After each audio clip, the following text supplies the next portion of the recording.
Welcome back to another episode of Important Miscellaneous Talks. I'm your host, Glasgow Crossfield, and today we have a very special guest with us. Please introduce yourself. Yo, I'm Coach Rees. Full name's Rees Wilson, but you can call me Coach Rees. Happy to be here. For the people that don't know, what exactly do you do? Yeah, so I'm a confidence coach by trade, by lifestyle, by mission, by purpose. What that means is I essentially help other people leverage their purpose, leverage their gifts and talents. I help them identify what their strengths are, help them figure out what's their life mission, vision, and purpose, and then pretty much help them strategically figure out how do I map that out, how do I lay that out, and live out my purpose with confidence. So, would you?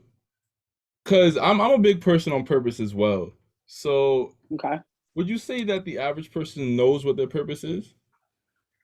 No, that's the unfortunate part, right? That's why I'm so heavy on purpose because I don't feel like either people don't know what their purpose is, or they know, but they don't know how to activate it. They don't know how to Mhm. live it out, or they don't even believe that they have one, which is why I Mm, think we're in the state that we're in right now. Unfortunately, research is showing that right now Americans are the most unhappiest they've ever been since the Great Depression. Wh- yeah, I can see Why that. do you think that is that Americans are the most happiest right now? Unhappiest. I think they're the most unhappiest for On multiple that, reasons. One, you've got COVID. Two, you've got every inflation.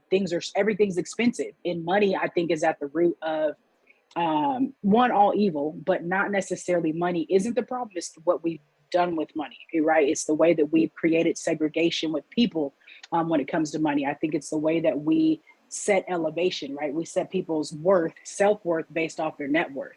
And so, because that, I mean, Mm, and then us as African Americans, right, we've been treated as, right, as not necessarily the customer, we've been treated as the product. And so, because we've been treated as the product for so long, now that we're starting to make this shift and seeing that we can be owners, I think that there's a lot of mental stuff that goes along with that, right? So you've got trauma, you've got depression, you've got all other different types of mental illnesses that are on the rise, and you have lack of community because we're valuing the dollar over people. So those are just my thoughts in short, I guess.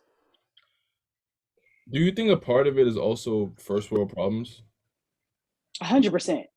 100%. We have a lot of first world problems, but I don't know how much of that's our fault, right? A lot of people have Yeah, never traveled. A lot of people have never been out of the city that they were born into. And so all you know was all you know, right? Where like some places might think, oh, right. are people, I was born in the hood, but you compare your hood to another hood, you're like, is that really a hood? You Yeah. know what I'm saying? Like, and then I think that there's actually problem brackets, right? And that's how I started to think about things. The same way there's tax brackets, I think there's problem brackets. It's not that even Beyonce said that she was like, I got problems too. And the reason why people would think Beyonce doesn't have problems is because she's beautiful and got money. That's the Mhm. only two reasons. So people think how cute you are, how pretty you are, which is perception, and the amount of money you have means you don't have problems. But anybody knows the greater responsibility, the more problems you're going to end up having. And so when you think about things of like a problem, we just see people at different stages, they see their problems different, right? Their perspective shifts the way that they look at first world problems, right? So if I have a perspective like I know that these are first world problems, but it doesn't make them less of problems. I still got problems. Right. They just hit different, right? So I think we have to be able to take time to look at it from that. Like, am I complaining to find a solution, or am I complaining just to be complaining, and I'm complaining over something that I probably shouldn't be because there actually is a solution that I could find? Does that make sense? hmm Yeah, and there's rich people problems and there's poor people problems, but I think everybody, if given the choice, would always choose rich people problems. I don't think so. Really? And I'm gonna tell you why I don't think so. Because yes, I think there's rich people problems and poor people problems, but I think the greater responsibility, the more strength it takes to handle those problems. Okay. So if I am poor, however we want to define poor, if we're talking just from a wealth stance, if I want to define poor by that way, that probably also means I'm missing a couple other things. I don't know how to leverage other things, right? I don't know how to leverage because I haven't been given the choice to, right? I haven't been given probably the opportunity to gain strength in that specific way. Because the problems that I think people in different tax brackets, life brackets are dealing with require a different type of strength and thought process that a lot of other people haven't had the chance to execute yet. And that also goes back to say that If I'd rather have rich people problems, it means that I have money, which means we think money fixes everything. We think money solves everything, which goes back to money is the root that started this whole thing, right? Money is the root of all evil. Mm-hmm. Do you think that like Biggie said, more money, more problems? Do you think that's a real thing? 100%. More money, different problems, maybe. Yeah, yeah. I think more money, more problems. I also think that when you have more money, though, you can also outsource your problems. Mm. So if I have more money, I can now hire more people to help me solve those problems. That's why people talk about the circle and the people they have around them. Because if I got the money to hire somebody to do my dishes, I got the money to hire somebody to do my laundry, I got the money to hire all these other little different things, that frees up space for me to be a thinker. That's the difference, right? When I have the space to be a thinker and an executor and solution based, that's the difference. A lot of people who are in poverty don't have the space to be solution based, right? Because they're in survival mode. If I'm in thrive mode, I think different. That's where I'm saying, right? It's a little bit different when it comes to rich and poor, right? Is because I have the space to think at a higher level because I'm not living in survival mode. So yes, somebody in survival mode would want to be in thrive mode, but at the same time, there's a different skill set that it requires to be in thrive mode. You got to learn how to live there first, right? You being a life coach and getting to the point you're at now, was there ever a time in your life where like you didn't know what your purpose was at all? No, I would say unfortunately, not fortunately, fortunately, I've always had a sense ever since I was probably at least like 12 years old. I've known what I want to do and how I wanted to impact this world. And I really think that's because of my mom. She instilled a belief in me that has got my ego on a different level, from a sense of confidence, right? And belief that I can do whatever it is, right? That I set my mind to within a certain sphere. She also really drilled into me that I was born with the purpose on purpose and that God created me for a specific reason. So, though I didn't know exactly what that reason was as far as this is concerned, I was a hooper. And so I knew that it was going to have to do something with basketball. And I believe that there's a system, right? Like certain people are born with a 1 bag, 2 bag, or 5 bagger. I was born a 2 bagger, right? And so I was given 2 bags, which is 2 gifts, and then I flipped it and flipped it, and now I'm at a whole nother level, right? Where it's based off the parable. If y'all familiar with the biblical parable of people being born with 1 bag, the person took that bag and they buried it and didn't do nothing with it, right? One person took their 2 bags and they went and they doubled that joint, right? And they ended up getting more. One person was born with 5 bags and they flipped it. So I believe that I was born with 2 bags. That's the gift of gab and learn how to play basketball. I took those two things and I flipped it to live the life that I'm living now, right? And so because my mom instilled that in me at a very young age, I can remember being, 12, 13 years old, thinking the same way that I think now about things. I got my first tattoo at 15 and it says change negative mindset, have positive life. So at the age of 15, I was already, speaking this way, and I started coaching at 15. So for me, I never didn't know. It just was always trying to figure out, how do I do it? It brings me back to where I have this saying is, it's simple. I think it's either you got it or you really don't, as harsh as it may sound, because you knew what you wanted from young and you executed and it got to where you are now, where someone that's your age may their life may be way different from yours. It may be hell, but I think it's really based on how you React. do things and if you really want it or not. Because you made something, you know, of that. You said you got 2 bags and you made something of it. So it's like I think it's either you born with it or not. I don't know if that makes any sense, but I think we're all Yeah, born with it. I think we all just have to find it though, and everybody's path to finding it is different. mm, but 100%, right? That's where I feel like I come in, is that because it's the finding it piece. And the other thing when it comes to purpose is I believe purpose is a two-sided sword, right? One side is it's just being. My purpose is me just being who I am. Like that's it. Like I cannot be producing anything and still be living in my purpose, right? The Mm. other side is executing. right? So it's being, which is just simply existing. And then the other one is, why am I existing? Because I think if we just stay in one state for too long of just being, then you kind of become idle, and then you don't know what's the point of my existence, right? That's what it pretty much goes back to when people are thinking like, what is my purpose? Well, when you think about what's your purpose, people go, what's the point of my existence, right? So you start with just being. So if I want to take a rest day, that means I'm still living in my purpose. Then, but how do I want to execute? What do I want my existence to mean, right? To the world. How do I want to give out to the world? How do you share your purpose with the world? What would you say is the best way for someone to find their purpose? Spend time with themselves, Mm, because it starts with being you, right? Like I cannot inauthentically live out my purpose. Those two it doesn't exist, right? Like if I try to, and this is where we get caught up in trying to be other people, is you can't try to be a clone of somebody else, right? Second best somebody else when you were made to be you. So if I don't know me and I don't know what my gifts and talents and strengths are, I'm not going to know how I'm going to add value to the world, and not even the world at large, just my community. So I have to be able to spend time with me first and say, oh, I'm good at that. Oh, I know how to execute that. Oh, wow, I do this. And then you got to get other people around you to confirm it. Because if nobody else is really telling you you're good at this, then mm, it's going to be kind of hard, because you're just going to think, oh, everybody's good at that, when everybody's not. You need somebody else to be like, yo, mm-hmm. nah, like I can't do that. Like, and then you have to get experience. You have to see other people doing things, and you have to do things to know, okay, this is an area that I need to be able to add value to. And then you go become an expert, right? So spend time with yourself so you can get to know you, get some other people around you, see other people do it, catch experience, and become an expert. That's how I think you discover like what your purpose is. So let's say hypothetically now, all right, I have the purpose, I know what I want to do with it. How then do we go from that to execution? Depends on what it is. Give me an example. Let's say hypothetically a purpose is to bring people together. How then would they execute that?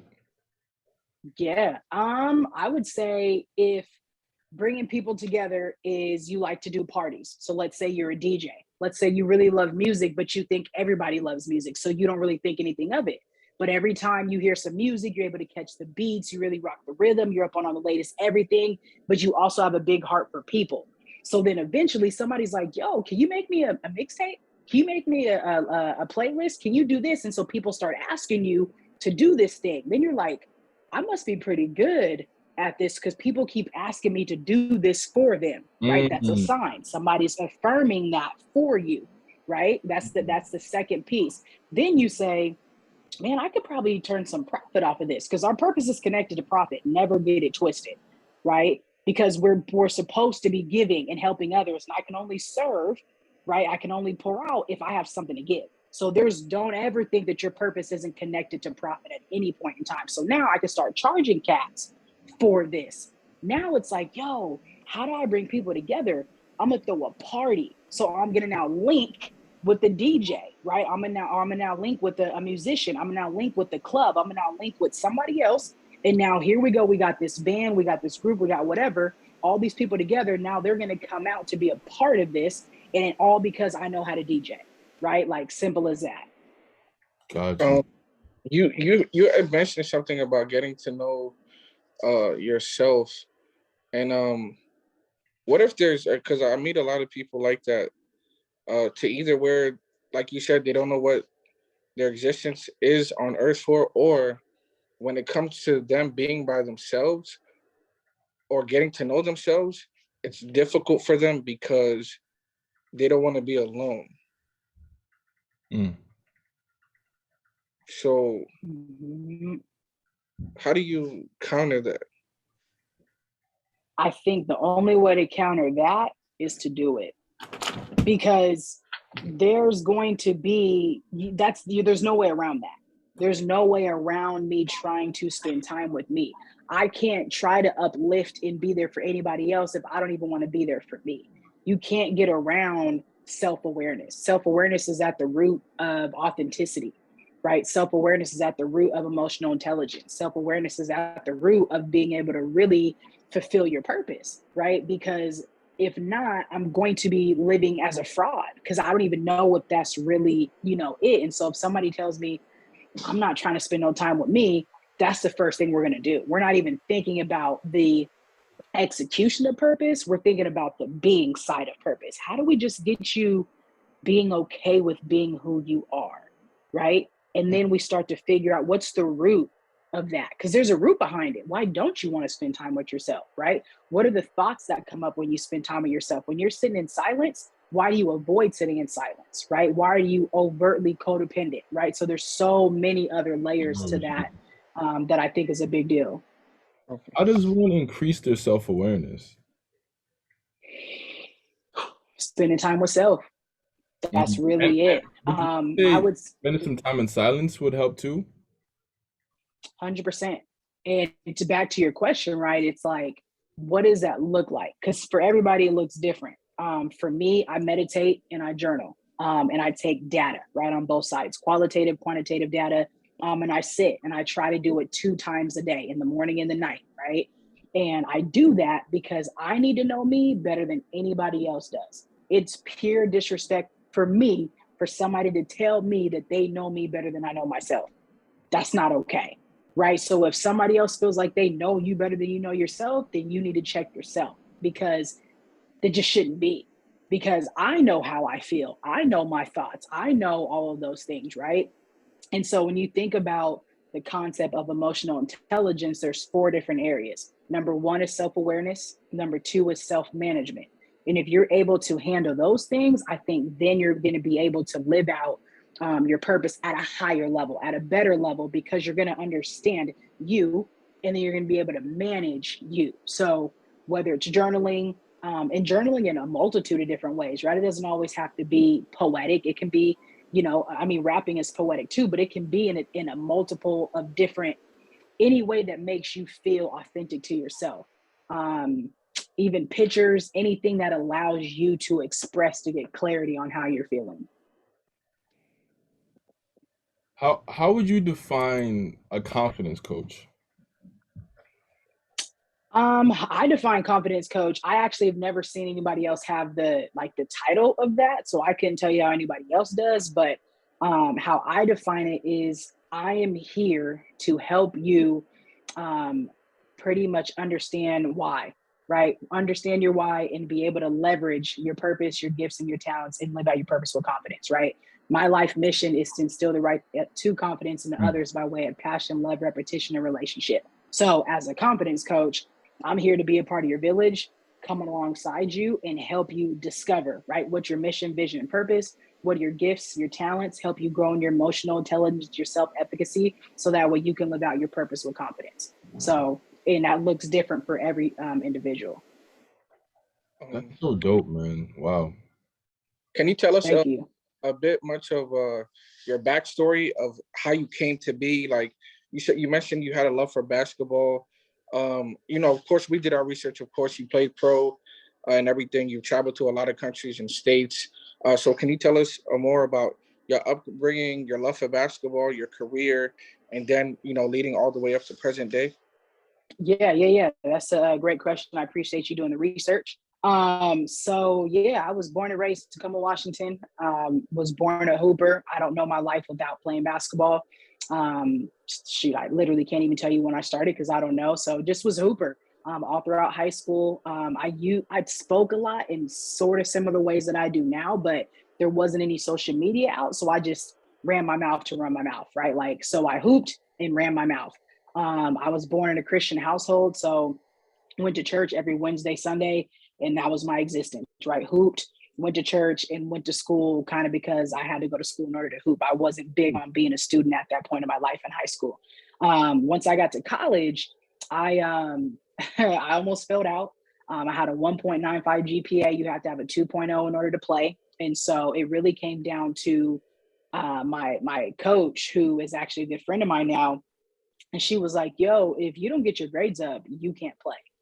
And I was like, huh? Nobody ever really told me that before, because in high school I was good enough. That's all you had to do, be in high school, was good enough from a classroom stance, right? And it's funny because in high school I could kill it with my right hand. I had no left hand, and I was good enough in the classroom. Boom. Like that was it. And I thought I was cute enough to pull the honeys. Like that was it. Like that was really my standard at that point. And so once I was in college though, that's when everything changed. And I was like, yo, if I don't get it together, I'm not, like, it's a wrap. And for me, I didn't want to embarrass my parents. I didn't want to be that person who tapped out, that person who went to college and failed, and that was it. Because I literally was like, what would my life even look like if I'm not hooping and going to college? Like it didn't make sense. I didn't know what that would be. And so at 18, I said, let's go. It's time to turn this entire thing around. And so at that point, I stopped drinking, smoking, kicking it, like everything. It was like, I'm done. And all I did was become a student athlete. And then I like rededicated my life to Christ. And so I just stopped doing like all types of stuff and started diving more into my relationship with God. And so in that point is when I started waking up about 4 o'clock, going to the gym in the morning, then going to school, going to practice, working a couple of jobs. Like I just was on this grind, and I ended up turning my entire life around. And within a summer, within a matter of like 6 months, 4 to 6 months, and I stepped back and was like, yo, this is ill, because I had created this mass amount of separation within 4 to 6 months. Then when I looked at my peers, I was like, what?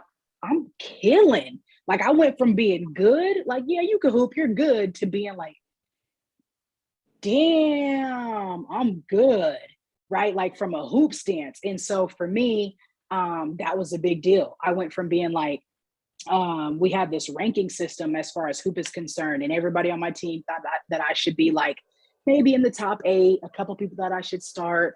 And the majority of my teammates said I could work harder. So this was again at the very beginning of my freshman year.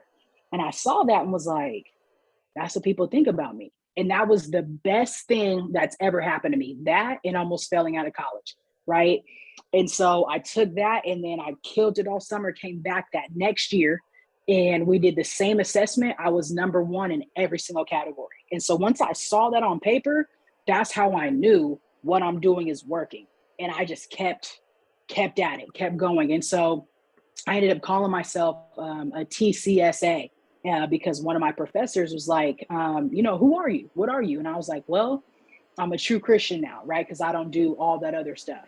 And then I'm a student because I really care about my grades now. And I'm an athlete. And so I was a true Christian student athlete. And so I rode that joint out. And then I ended up going to, I ended up finishing at that school. It was a community college.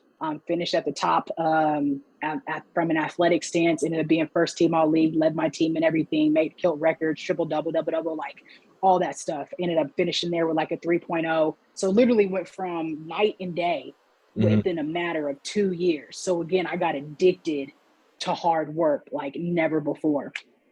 So then I go off to my 4-year school, tear my knee like within the next probably like 8 months later or something like that. Tear my knee, wasn't able to finish my first year there. So then I just got to just focus on being a student, right? And a human, and a different side of being an athlete. And I studied youth ministry and psychology. So I started diving that much more into human development. How do I want to, add value to the world? And so then during that year too, I think of that next year after, my grandma ends up having a heart attack.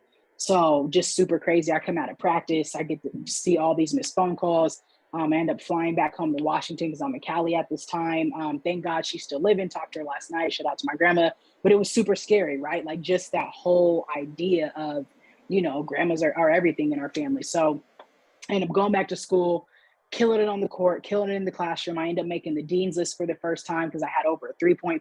So again, I'm seeing the fruits right of my labor. And I came, right, this is now my first senior year. So then about 4 months after I get the call about my grandma, I'm in the library studying, and I get a phone call that my little sister was murdered. Man, so I go from like killing it to moving away, thinking I'm about to continue to kill it. My grandma ends up having a heart attack, and my little sister is murdered. She was 19 years old, hit with a bullet that wasn't meant for her. And so at this point, I'm just like, yo, and this was like another hit in life of like, this is crazy. And so I just had a couple years of Before that, I ended up getting robbed. Somebody broke into my house, stole everything that was just mine, all my J's, all my hoop shorts, jackets. So I just had a season of loss. And I felt like God was just like, stay down. I got you. Stay down. So I go from getting robbed, tearing my knee, my grandma, my sister. And all at the same time, I'm like not drinking, not smoking, not messing around, not doing nothing, trying to stay as focused as possible. And so I think that I was really built during that time frame of going through a lot of adversity and really just being like, okay, God, I trust you. I trust you to get me out of this. So I ended up killing it at that level as well. I started at Youth Academy during that time frame. It was a sports specific academic and life skills academy. So here I am again at 19, just trying to be, right? Trying to create community, trying to teach and coach and help other people, right? So while I'm still a college student, I'm doing this for high schoolers and middle schoolers, doing the same thing that I'm doing now. So I've been, kind of about this life. Once I graduated, ended up graduating cum laude, which is, again, with over a 3.5. And I love saying that because I almost failed out a couple years prior, right? Mhm. Like, it's not like I always been a smarty. I was really not about to be here. So did that. And then I ended up going pro overseas, playing in Brazil. I played in 8 different countries total, France, England, Belgium, Holland, Colombia, Canada, and obviously America, in Brazil. So I had the opportunity to do that and really was like, this is what happens. Like, I'm seeing the fruits of when you work hard and you really double down on your craft in all areas, you become an expert academically in something, and then your craft, like, life is going to give you what you go out and give. So I ended up going overseas and then getting my master's in coaching athletic administration. And then I come back to America. I start coaching. I was a community college coach for a couple years, and I got my first head coaching job at 25, which is amazing. And then a couple months later, I get the phone call that my mom passed away. So life just was like, here you go, here you go. And my mom was, my best friend. I was an only child on her side, and so that was definitely something that really, it took me out. And somebody like myself who was addicted to hard work, what did I do? I tried to work that much harder, right? To not really deal with the fact that my best friend was gone. And so that was really hard for me, but I stayed with it. I kept coaching, kept doing different things. I got my real estate license. I became a real estate investor, bought a couple properties. And and now I'm kind of here today, right? So I ended up retiring from working in higher education full time at 31 this past August. So that way I can just live my purpose to the next level. And because of real estate, I'm able to do that. It provided me with the opportunity to step away from a guaranteed paycheck to be able to build this next level of life. And so that's the short story. And I probably missed something, but yeah. Wow. That story is definitely a testament to your character because there were so many points where you mentioned where it was so easy to fall back into the old ways and you kept tried and true, and that really, wow, that's amazing, man. Wow. Thank you. You ever thought about writing a book? Yeah. I'm writing one right now, which is called a dissertation. So I'm getting my doctorate right now. And which is, again, I'm like, Are you a listen, human I being? was What the hell? Are you a human being? Yo, oh my goodness. Yeah, so getting my doctorate, I'm getting it in organizational leadership. My focus is on, it's an educational doctorate. So my focus is basically on how leaders can help others develop different types of capital, specifically Black people, Black women basketball players, but obviously it'll be for, for all people. So the premise of that is to be able to become that much better of a confidence coach, right? That's rooted in science. So everything that I'm talking about and doing, it's not just, I'm not just talking out of my butt. It's actually, scientific research, literature based studies. And so different types of capital are really like aspirational, confidence, self efficacy, emotional intelligence, hope, different things like that, that literally help people live out their best lives from a positive psychological stance. So, I remember what the question was, but yeah, so I'm getting my doctorate right now. So once I finish with my dissertation, which is technically a book, you'll be an author. I'll be an author at that point. Then I'll start getting into other types of things. But right now, I'm just trying to run my mouth as much as possible on, on all social media platforms to get my fingers, a rest from having to type at the moment. So, how many hours of work would you say you put in on a daily basis? 18. And wow, so it's almost like as soon as you wake up, like work begins and does not stop until you have to go to bed. The self-work begins, right? So people see it as an extra thing. It's a necessity. It's a must. It is no longer a choice for me to have to work on me, because the second I don't invest in me, it's a wrap. I become a fraud. I become inauthentic. I end up actually getting drained, right? More Mm, because I'm not able to read and listen to my body and know, what's going on. Am I doing the right things? Am I heading in the right direction? Am I staying in alignment? What do I need to keep saying yes to? What do I need to say no to? Right, all of that. So from about 3:30, 4 o'clock is when I wake up, and then I drop straight on my knees. I pray, and then I have a mindfulness corner.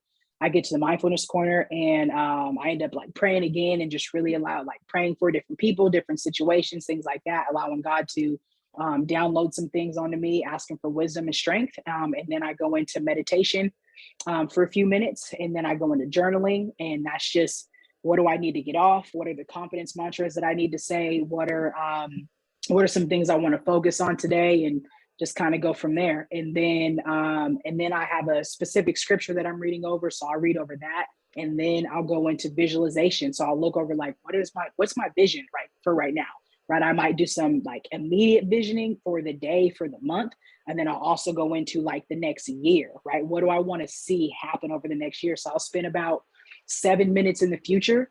So I call it time traveling, right? I do past, present, and future. So I time travel every morning. And then after that, I go straight into my workout. And then I do some protein and shower. And by 6 o'clock, I am at my desk right here working on my dissertation from 6 to 11. And then after that, I give myself a couple minutes to just kind of shake it out. And then I go straight into CEO mode from about 11:15 to 8:30 on a good night, if I'm able to shut down the computer. If not, it's probably like 9. And then I wind down from like 9, 9:30, 9:45, and hopefully I'm in bed sleep by 10 o'clock. Yo, that is great. And this is why I love these interviews, because we've been talking to a lot of people who's been on grind mode lately, and it's just encouraging us to just keep every person we talk to lets us know you're just not doing nowhere near enough. And this is why I love these sort of conversations. That morning routine, do you have that somewhere where a brother can just kind of take notes on that, or Got you. Yep, I can type it up. Yep, yeah, shoot I'll me an type it up email for you. when given a chance. So, Uh, but here's one thing I want to correct you on first before you go. I'm not a fan of the grind. I'm What not, do you I what don't, do you and mean? I say this, I'm gonna tell you, right? I'm not a fan of the grind, and I used to, right? Like I could show you my iPad right now and it'll say healthy grind on it, but that's from 2019. So I was trying to create a healthy grind um, out of trying to overcompensate for not being healthy, right? Like that's the piece. I wasn't internally as healthy as I really wanted to be, but I was Yeah. trying to get to where I'm at now. Now I'm just living, right? This is a lifestyle that has balance. Every single thing is accounted for, right? Like my self help, my holistic well-being. There's a space, right, for all of it, for rest, for sleep, for eating, for time, for community, for working, for playing, right? There's a time and space for everything, where before I wasn't really being able to dive in and equip myself with strength spiritually, mentally, emotionally. And that's really what the purpose, right, of my lifestyle is, right? There's balance in it where before there wasn't. So instead of it being like I'm grinding like this for a season, I don't really see myself not living like this. Like, because more things will be added. The more I build my businesses, the more responsibility, more money, more problems, right?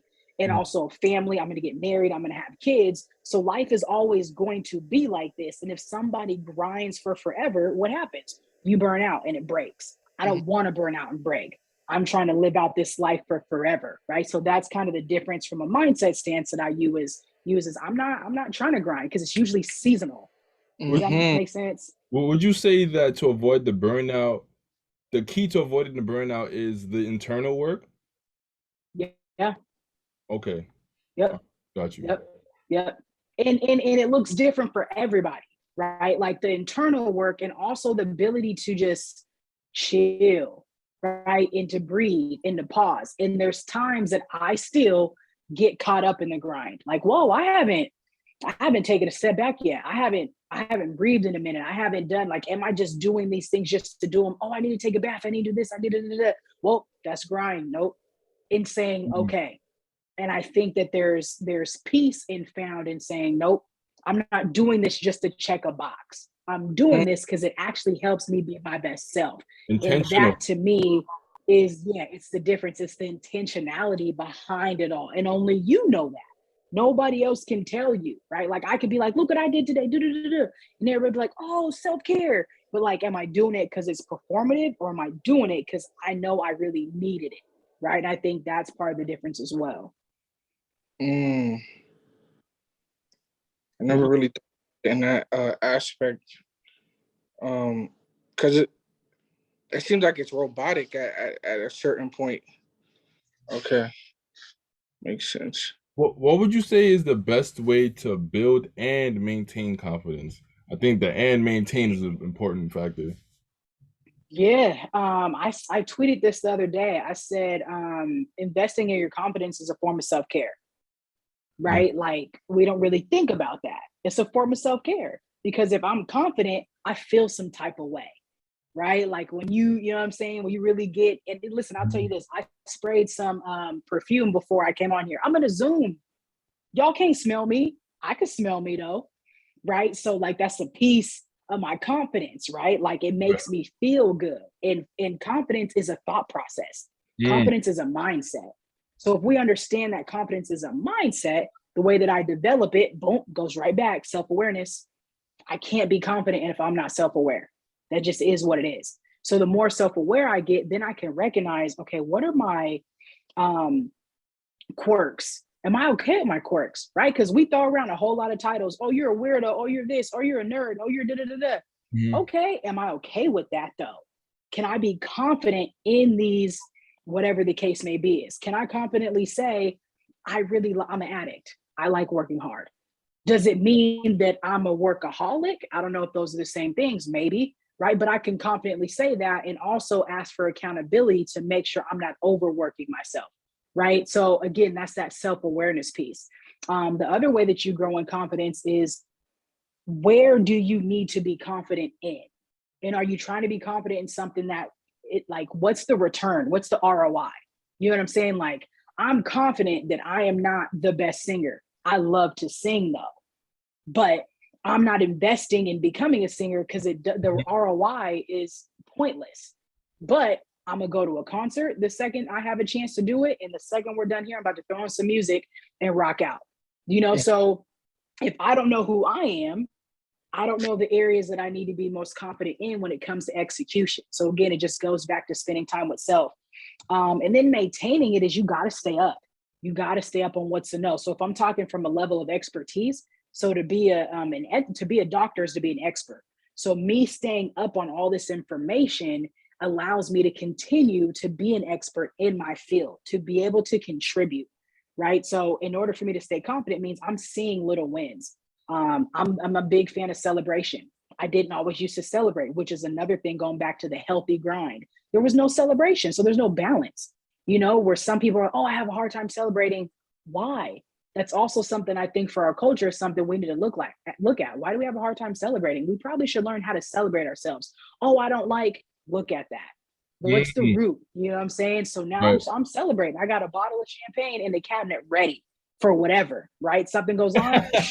Just I'm in case. popping Nice. just in case. And it's when your confidence builds when you learn how to celebrate the small wins. When you see little areas like, oh, I did that.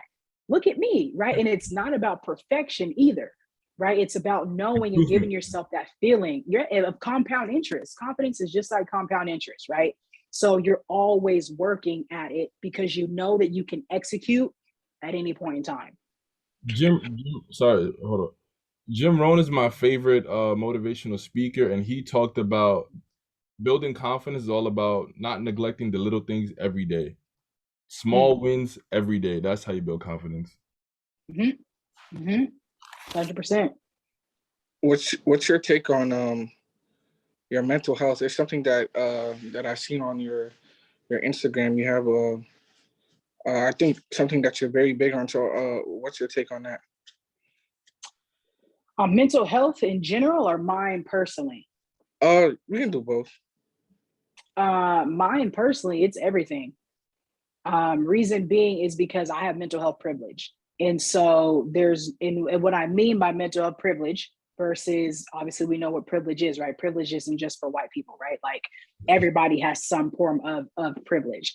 And for those of us who have mental health privilege, I think that we need to take advantage of that much more instead of taking it for granted, because there are people who do not have mental health privilege and they experience mental illnesses on multiple different levels.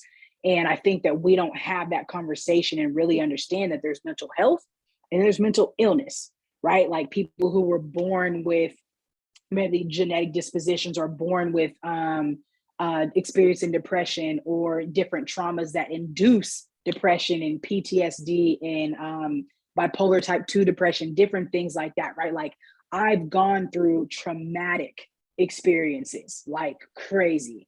But because I have mental health privilege, my response and resilience and bounce back is greater because I don't also suffer from something that's a chemical off balance within my mind, right? Mm-hmm. So that's what I mean by privilege and just not privilege. So for me, I have to take advantage of it so that way I can be there for other people. Because if I don't take advantage of it, something can happen in life and it's a wrap, right? Like my mom passes away and it could be a wrap for me at that point. Not to say I didn't think about it, not to say I didn't think about, man, like what if I just said F it? Because the pain was that deep. But the thing is, people with mental illness, they can have something smaller, right? Small on a smaller scale happen, but it can feel just as bad as somebody passing away suddenly, right? Mm-hmm. And so because my tolerance is higher, right? That's that privilege. I have to do everything I can to make sure it is high because more money, more problems. I'm trying to scale. So I know that where I'm going, there's only going to be more problems. So I have to be that much more strengthened to be able to do what God has placed me on earth to do. So my mental health is everything to me. And I think that's how I would say the same for other people. If you're not taking care of your mental health, what's the point of taking care of your physical? You know what I mean? Like it's all connected. And I think that everybody should invest in strengthening themselves mentally, physically, emotionally, spiritually, every day, right? Because it's the root of everything. I would argue that mental health is more important than physical. Yeah. Yeah. Yeah. Yeah. And because the physical, I mean, it's unfortunate. I know 3 people right now that I pray for every single day that are in situations they didn't ask for. And their physical ability is now, I mean, whether they are handicapped, had a brain injury, or had into another crazy accident where they lost feeling and don't have mobility. And that to me, it just happened, right? Or somebody who might just have cancer, right? Just different things that happen that I'm like, I'm so grateful to have the body that I have. Whereas I have to take advantage of that. So I think the physical part is necessary because my body is my engine. And I don't want to wait until something happens for me to think that it's that much more important. Because if I'm blessed with 2 hands, 2 feet, eyes, ears, I got every working part, I got to be able to maximize that whatever my purpose calls for me to do. And then the mental piece is the thing that moves the rest of this being, right? So I think that sometimes we put too much emphasis on the physical because we can see it, where we can't see the mental, but we can see the physical. But the mental is that much more important because we can't see it, but it also permeates through us, right? Like our energy precedes us. So I think that's why it's like a both and. It's that much more important, but I think that's just where you should start and then hit the physical afterwards. Gotcha. I think that Hold on.